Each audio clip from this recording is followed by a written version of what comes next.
讲一下铃木的这个为什么链条会响，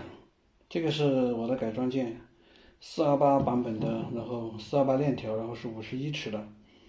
呃，这个是原厂的520的47尺的，原厂的是大小看一下，原厂的太大了，太大以后520本人链条就重，加上这么大一个大飞就重得更严重，那么它为什么响呢？如果你稍稍调不正一丁点，只要调偏一丁点，它这里就两端啊，它这个会放大，这个偏会放大，卡到链条的侧板，立马就响。而且520链条本身就是响的，那么你像它这个时候一歪是吧，它就响了。那么这个是贝纳利的，贝纳利这49尺的改装件，49尺比这个还小。比这个还小，它的这个摆动就更小，精准度就会更好一些。所以这个单缸250的受力是非常大的，链条都没有问题。那这个铃木这种软的这种很肉的动力，这个链条就更轻松，更能负荷。像贝纳利这个有的已经跑了2万多公里，链条也没问题的，只要正常保养都没问题。所以就是要换这种。428它的截距短，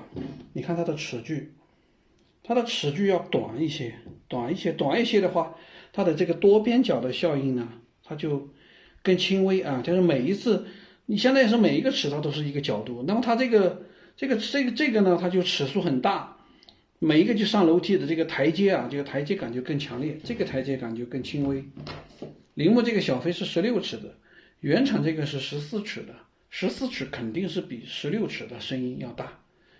所以咱们改装就是这么个简单的原理。